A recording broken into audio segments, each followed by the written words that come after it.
Hello everyone. जैसे कि सब जानते हैं कि अभी लॉकडाउन चल रहा है और लॉकडाउन की वजह से बहुत सारे लोग ऐसे हैं जिनका रूटीन टोटली चेंज हो गया है। उनमें से ही मैं एक हूँ। मैं ना टाइम पे उठ रही हूँ, ना टाइम पे सो रही हूँ और ना मैं ही टाइम पे खाना खा रही हूँ, जिसकी वजह से मुझे इतना ज़्यादा सीवियर हेयर फॉल हो गया है। ना मैं एक्सरसाइज कर रही हूँ, ना मैं कोई फिज़िकल एक्टिविटी ज़्यादा करती हूँ। तो मुझे इतना सीवियर हेयर फॉल हो गया है कि उसको कंट्रोल करना मस्ट हो गया था। अगर मैं कंट्रोल नहीं करती तो मुझे लगता है जो बचे कुचे बाल हैं ना, शायद वो भी उड़ जाए और मेरी हेयर लाइन इतनी थिक हो जाए कि मुझे उसके लिए प्रॉपर किसी डॉक्टर से ट्रीटमेंट लेना पड़ेगा। तो इसी के लिए मैंने कुछ अपने डाइट में कुछ चेंजेस किया है और मैंने कुछ ऐसे ही रेमेडीज़ करनी स्टार्ट की है, जिसकी वजह से मेरा बहुत सीवियर हेयर फॉल से अब वो थोड़ा कम हो गया है। तो आप प्लीज़ मेरी वीडियो को देखो और जो भी मैंने रेमेडीज़ फॉलो किया है आप एक बार उसे चेकआउट करो। अगर आपके लिए हेल्पफुल होता है, मेरे लिए वो रेमेडीज़ हेल्पफुल हुई हैं, तो होपफुली आपके लिए भी हो। तो प्लीज़ आगे की वीडियो देखिए जानने के लिए कि मैं एग्जैक्टली क्या फ़ॉलो कर रही हूँ।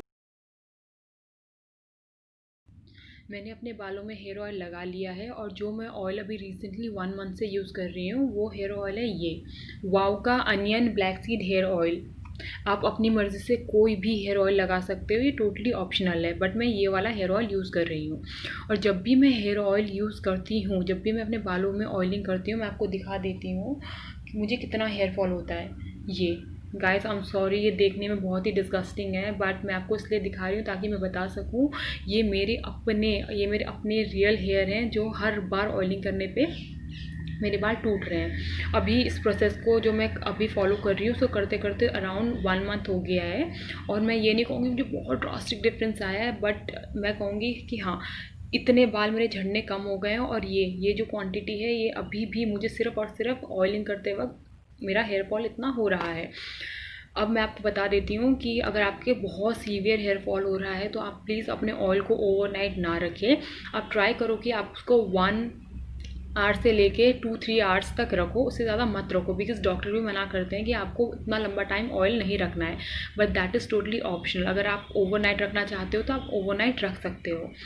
मैं अपने बालों में ऑयल लगाने के बाद 2-3 घंटे उसे छोड़ देती हूँ और मैं अपने बालों में एक पैक लगाती हूँ। उसके लिए आपको चाहिए कर्ड। मैंने दही लिया है, इसमें आई थिंक 4 चम्मच मैंने दही लिया है और इसमें मैं ऐड करती हूँ फेनुग्रीक सीड, मेथी दाना। अब ये जो मेथी है ये मैं पाउडर फॉर्म में लेती हूँ। आप किसी भी शॉप पे जाओगे तो वहाँ से आपको फेनुग्रीक पाउडर मिल जाएगा। I am a very lazy person, मेरे अंदर इतनी हिम्मत नहीं है कि मैं मेथी को लूँ, उसको ओवरनाइट भिगोऊँ और फिर मैं उसको ब्लेंड करूँ। तो मैं डायरेक्टली पाउडर ले लेती हूँ, उसको ओवरनाइट पानी में सो करके रख देती हूँ। आपको क्या करना है कि आपको अपने हेयर के अकॉर्डिंग आपको दही लेना है और आपको आई थिंक जितना भी आप दही लोगे उसके अकॉर्डिंग आप 2 चम्मच मेथी मेथी की फेनुग्रीक पाउडर को आप सोख करके रख दो। अब मैं आपको दिखा देती हूँ कि अब मेरी चोटी जो है अब ये मेरी चोटी रह गई है और ये मेरी बालों का लेंथ है। बहुत सीवियर हेयर फॉल है मुझे। तो अब मैं अपना हेयर वॉश कर लेती हूँ और मैं आपको दिखा देती हूँ कि आप ये पैक कैसे यूज़ कर सकते हो। मैंने अपना हेयर वॉश कर लिया है। आपको मास्क अप्लाई करने से पहले हमेशा ये ध्यान रखना है कि आप अपने गंदे बालों में कभी भी मास्क अप्लाई ना करें, हमेशा हेयर वॉश करके ही मास्क अप्लाई करें। हेयर वॉश करने जाने से पहले मैंने अपना ये मास्क प्रिपेयर कर लिया था, ये रहा वो मास्क। मैंने इसमें बस अपना कर्ड और फेनुग्रीक सीड मिलाया है जो कि मैंने ओवरनाइट सोक करके रखा था, मेथी दाना। अब आप हमेशा ये ध्यान रखो कि जब भी आप हेयर वॉश करते हो तो ट्राई करो कि आप बालों को पलट के हेयर वॉश ना करें। अगर आपके बहुत सीवियर हेयर फॉल हो रहा है, बिकॉज आप वो बाल टर्न करोगे, फिर आप बाल को सीधा करोगे और फिर बाल सुलझाओगे तो उसमें ज़्यादा हेयर फॉल होने के चांसेस रहता है। अब मैंने हेयर वॉश कर लिया है, मैं आपको दिखा देती हूँ। ये अभी जो रीसेंट टाइम में जो मुझे हेयर वॉश करते टाइम हो रहा है वो ये है। इससे पहले जो मुझे हेयर फॉल हो रहा था वो आप मान नहीं सकते, इतने इतने गुच्छे टू गुच्छे मेरे बाल टूट रहे थे। मैं हमेशा सल्फ़ेट फ्री शैम्पू यूज़ करती हूँ। मैं रिसेंटली 1 मंथ से ये शैम्पू यूज़ कर रही थी। ये है पेटल फ्रेश प्योर शैम्पू और इसमें सल्फ़ेट नहीं है, बट ये शैम्पू ऑलमोस्ट ओवर हो गया है। और आज मैंने ये ममा अर्थ का ये वाला शैम्पू यूज़ किया है। इसमें भी अनियन है और फेनुग्रीक सीड्स भी हैं और आई थिंक 2-3 और हर्ब्स हैं। बट मुझे जनरली नहीं लगता है कि कोई भी शैम्पू आपका हेयर फॉल कंट्रोल कर सकता है। बट मुझे यही अवेलेबल हुआ बिकॉज ऑफ लॉकडाउन, तो मैंने यही शैम्पू परचेज़ कर लिया। बट आप टोटली वही शैम्पू यूज़ कर सकते हो जो आप करना चाहते हो।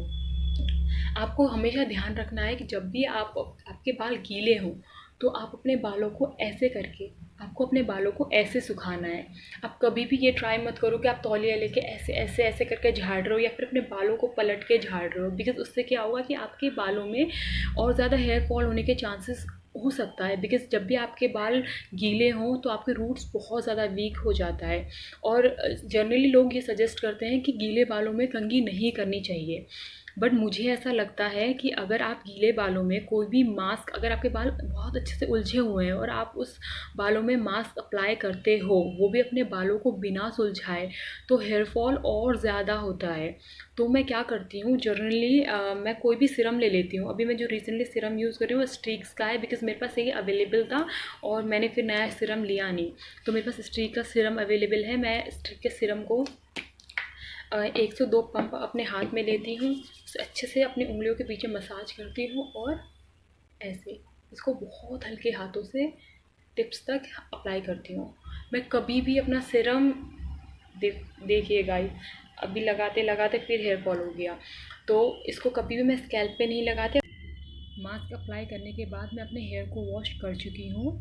एंड गाइस, मैंने आपके लिए एक वीडियो बनाया था जिसमें कि मैंने प्रॉपर मेंशन किया था कि आपको हेयर मास्क अप्लाई कैसे करना है, बट बाय मिस्टेकली वो वीडियो सेव ही नहीं हुई। तो मैं आपको वर्बली समझा देती हूँ कि आपको हेयर मास्क अप्लाई कैसे करना है। आपको अपने बालों में अच्छे से सिरम अप्लाई करना है। बालों में सिरम अप्लाई करने के बाद आपको 2 हिस्सों में डिवाइड करना है और आप कोई भी ये मोटे दांतों वाला कंघा ले लो और उसको बहुत धीरे धीरे से नीचे की साइड से अपने बालों को सुलझाना स्टार्ट करो। जब मैंने अपने बालों को सुलझाया तो जो मुझे हेयर फॉल हुआ वो कुछ इतना था, और बस मुझे इतना हेयर फॉल हुआ है। अभी जो मुझे रिसेंटली जो अभी हेयर वॉश करने के बाद जो हेयर फॉल हुआ है वो इतना है। बट मुझे पहले जब मैंने ये फर्स्ट मंथ ये सब प्रोसेस स्टार्ट किया था तब मुझे कम से कम इतना हेयर फॉल होता था हेयर वॉश करने के बाद। तो आप अपने बालों को अच्छे से सुलझाओ। लेकिन बहुत सारे लोग ये कहते हैं कि गीले बालों को सुलझाना नहीं चाहिए। मैं भी यही मानती हूँ कि गीले बालों को नहीं सुलझाना चाहिए बिकॉज़ रूट्स थोड़े से वीक होते हैं उस टाइम। बट अगर आपको कोई भी हेयर मास्क लगाना हो, चाहे वो होममेड हो या चाहे आप वो मार्केट से परचेज़ करो, अगर आप अपने टैंगल्ड हेयर में लगाओगे तो बाल और ज़्यादा उलझते हैं और ज़्यादा बाल टूटते हैं। चाहे तो आप ये खुद ट्राई करके देख सकते हो। तो मैं हमेशा हेयर मास्क लगाने से पहले अपने बालों को सुलझा लेती हूँ, लेकिन हेयर वॉश करने के 10-15 मिनट बाद रुक के अपने बालों को अच्छे से टावल निचोड़ के टावल से पानी ख़त्म करने के बाद सीरम लगा के ही मैं बहुत हल्के हाथों से कॉम्ब करती हूँ। अब आपको हेयर मास्क लगाना कैसे है, फर्स्ट ऑफ ऑल आपको पूरे स्कैल्प में लगाना है। आप थोड़ा थोड़ा हेयर मास्क लेके अपने स्कैल्प में इस पोजीशन में लगाना स्टार्ट करो। अपने बालों को थोड़ा सा ऐसे साइड करो, पार्टीशन करो, यहाँ पे पूरा पीछे तक लगाओ। जब आप पूरे स्कैल्प में हेयर मास्क को अप्लाई कर लोगे उसके बाद आपको उस हेयर मास्क को पूरे रूट टिप्स तक भी यूज़ करना है और आप उसके बाद अपने बालों को टाई कर लो। आपको इस हेयर मास्क को मसाज नहीं करना है, आपको सिर्फ इस मास्क को अप्लाई करना है। आप इस मास्क को अप्लाई करने के बाद हाफ़ एन आवर से लेके 1 आवर तक छोड़ो। हाफ़ एन आवर मिनिमम है, आपको हाफ़ एन आवर छोड़ना ही छोड़ना है और 1 आवर मैक्सिमम है। मैं 1 घंटे तक इस मास्क को अपने बालों में लगाती हूँ। मुझे फेनुग्रीक से और कर्ड से जो एक पॉजिटिव रिज़ल्ट मिला है वो ये भी है कि आपके बाल इससे बहुत ज़्यादा सॉफ्ट हो जाएंगे। आपको रिज़ल्ट एक दिन में नहीं मिलेगा, आपको इसको लंबे टाइम तक यूज़ करना पड़ेगा, तभी आपको कुछ या बालों में सॉफ्टनेस, शाइन या हेयर फॉल कंट्रोल होना वो तभी होगा। और मैं मामा अर्थ शैम्पू के बारे में एक बात बोलना चाहूँगी कि मैं किसी भी शैम्पू या किसी भी ऑयल को प्रमोट नहीं कर रही हूँ। बट ये शैम्पू मैंने आज पहली बार यूज़ किया है, लाइफ में पहली बार यूज़ किया है और आज पहली बार यूज़ किया है। और इसको यूज़ करने के बाद मुझे लगा कि भाई जितनी क्वांटिटी में मेरे बाल नॉर्मली शैम्पू करने पे टूट रहे थे उससे काफ़ी कम अमाउंट में आज टूटा है। अब आई डोंट नो अब ऐसा रेगुलर होता है या सिर्फ आज ही हुआ है, मैं इसको और यूज़ करके आपको बताऊंगी शैम्पू के बारे में। बट जो मैंने आज नोटिस किया मैं आपके साथ शेयर कर रही हूँ। अब आपको इस जो हेयर मास्क है इसको कम से कम 30 मिनट्स अपने बालों में रखना ही रखना है। आपको 30 मिनट्स रखना है मिनिमम। अगर मैक्सिमम आपके पास टाइम है तो आप 1 आवर तक रख सकते हो, बट मेक श्योर कि आप इसे 30 मिनट से पहले ना हटाएं। और आपको इस बात का भी ध्यान रखना है कि आप इसको या तो प्लेन वाटर से इसको वॉश कर लो और शैम्पू करने की कोई ज़रूरत नहीं है। बट अगर आपको लग रहा है कि कर्ड की वजह से स्मेल आ रही है या फेनुग्रीक की स्मेल बहुत ज़्यादा स्ट्रॉन्ग है, आपको अच्छा नहीं लग रहा है, तो थोड़ा सा शैम्पू लेके आप बहुत माइल्ड सल्फेट फ्री शैम्पू ही ट्राई करो लेने का। बट वो आपके ऊपर है, अगर आप नॉर्मल कोई भी शैम्पू लेना चाहते हो तो ले सकते हो। आज के टाइम में सल्फेट फ्री का जो प्राइस है वो भी काफ़ी कम हो गया है, और सल्फेट फ्री शैम्पू यूज़ करने से आपको पॉजिटिव रिज़ल्ट तो बालों के को मिलता ही मिलता है। वो आपकी मर्ज़ी है कि आप कौन सा शैम्पू यूज़ करते हो। तो आप इसको बहुत थोड़े से शैम्पू को पानी में डाइल्यूट करके ही यूज़ करो, विदाउट पानी में डाइल्यूट करे शैम्पू यूज़ मत करो। और आप इसको हाफ एन आवर के से 1 आवर में धो सकते हो। ठीक है गाइस, तो मैं इसको 1 घंटे तक रखूँगी। मैं 1 घंटे से कम टाइम के लिए नहीं रखती हूँ, और मैं इसको तभी अप्लाई करती हूँ जब मेरे पास प्रॉपर अमाउंट में टाइम हो। इसको 1 आवर तक अपने बालों में रखने के बाद मैं हेयर वॉश करके आती हूँ और आपको जो रिज़ल्ट है वो दिखाती हूँ। मैं अपना हेयर वॉश कर चुकी हूँ। अब मैं वेट करूँगी कि ये मेरे जो हेयर है वो नेचुरली ड्राई हो जाए, और जब 80% ड्राई होगा तब उसके बाद मैं सिरम अप्लाई करके कॉम्ब करूँगी। तो जैसे ही मेरे बाल सूख जाएंगे मैं वैसे आपको वापस आती हूँ और दिखाती हूँ कि इसका एंड रिज़ल्ट जो था वो कैसा हुआ। मेरे बाल ड्राई हो चुके हैं। मेरे बाल जो है 80 to 90% ड्राई हैं, और मैंने इसको अच्छे से सिरम लगा के इसको कॉम्ब कर लिया है। अब आपको अपने बालों को आउटरली और रेमेडीज़ के हेल्प से हेयर फॉल कंट्रोल करने के अलावा कुछ बेसिक स्टेप्स भी लेना है, जो कि आपको इंटरनली हेल्प करेगा आपके हेयर ग्रोथ होने में और हेयर फॉल कंट्रोल करने में। आपको जो सबसे बेसिक जो चीज़ करनी है अगर आपको हेयर फॉल हो रहा है वो है ये।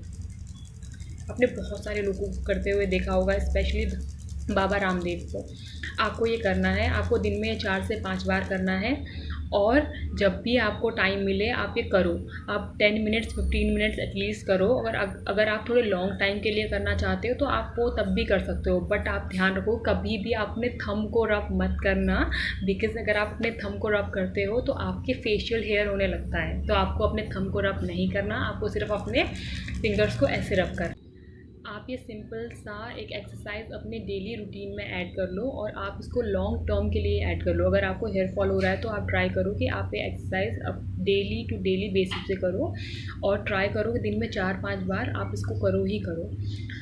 एक और चीज़ जो मैं ऑलमोस्ट 1-2 महीने से कर रही हूँ वो ये है कि मैंने अपने खाने में आंवला लेना स्टार्ट कर दिया है। और अगर आपको हेयर फॉल हो रहा है तो आप भी कुछ ऐसी चीज़ें लो जिसमें कि थोड़ा सा एसिडिक हो, जो थोड़ा खट्टा हो। अगर आप अपने फूड में, अपनी डाइट में अगर आंवला ऐड करते हो तो वो आपके हेयर फॉल को कहीं ना कहीं कंट्रोल ज़रूर करेगा। अब बेस्ट है कि अगर आप रॉ फॉर्म में आंवला लो, बट मैं रॉ फॉर्म में आंवला नहीं ले सकती, तो मैं क्या करती हूँ, मैं पाउडर फॉर्म में आंवला लेती हूँ। मैं उसको ओवरनाइट 2 चम्मच आंवला लेके उसे ओवरनाइट सोक कर देती हूँ, और सुबह उसको छान के सबसे पहले उठ के वो पानी मैं पी लेती हूँ। तो मैं ऐसा काफ़ी टाइम से कर रही हूँ, और मे बी उसकी वजह से भी मुझे हेल्प मिल रहा है और मुझे मेरा हेयर फॉल कंट्रोल हो रहा है। आप एक अच्छी डाइट लो, आप बहुत सारा पानी पियो, आप प्रॉपर स्लीप लो। तो ये सब छोटी छोटी रेमेडीज़ हैं जिसके थ्रू आपका हेयर फॉल टोटली कंट्रोल हो सकता है। अगर आपका हेयर फॉल बिल्कुल मेरी तरह बहुत ज़्यादा सीवियर है तो आप एक बार डॉक्टर से कंसल्ट ज़रूर करो, और अपना कुछ बेसिक टेस्ट ज़रूर करवाओ।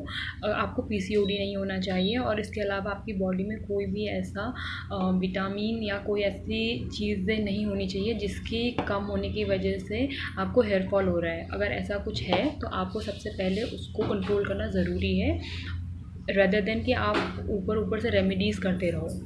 और जैसे मैंने आपको बताया कि मुझे बहुत ज़्यादा सीवियर हेयर फॉल था, तो सीवियर हेयर फॉल की वजह से मैंने एक ये मेडिसिन है मिनटॉप प्रो, मैंने इसको यूज़ करना स्टार्ट किया। इससे क्या होता है कि जैसे मान लो कि आपके बहुत ज़्यादा सीवियर हेयर फॉल हो रहा है तो कहीं ना कहीं आपके बाल पतले होते ही होते हैं। तो मैंने इसको सिर्फ इसलिए यूज़ करना शुरू किया था कि जितने एक्सेस अमाउंट में मेरा हेयर फॉल हो रहा है उतना ना हो, और ये टेम्पररी बेसिस पे जब तक कि मैं ये रेमेडीज़ फॉलो कर रही हूँ या फिर मैं अपने हेल्थ को ठीक कर रही हूँ, तब तक मैं ये इसके थ्रू अपने बालों को थोड़ा सा हेयर फॉल कंट्रोल कर सकूँ। इसने भी मेरी काफ़ी हेल्प की है हेयर फॉल कंट्रोल करने में। अगर आपको ये मेरी बताई हुई कुछ रेमेडीज़ जो बहुत ही बेसिक हैं, जो मेरे पे काम कर रहा है, अगर आपको अच्छा लगे तो प्लीज़ आप इसको ट्राई करो। मुझे कमेंट करके बताओ कि क्या आपके ऊपर ये काम कर रहा है या नहीं कर रहा। और अगर आपको कुछ और भी जानना है, किसी भी हेयर प्रॉब्लम, हेयर से रिलेटेड कोई प्रॉब्लम है या स्किन से रिलेटेड कोई प्रॉब्लम है, तो प्लीज़ मुझे कमेंट करके बताओ। मैं उसके रिगार्डिंग आपके लिए दूसरी वीडियो बनाऊँगी।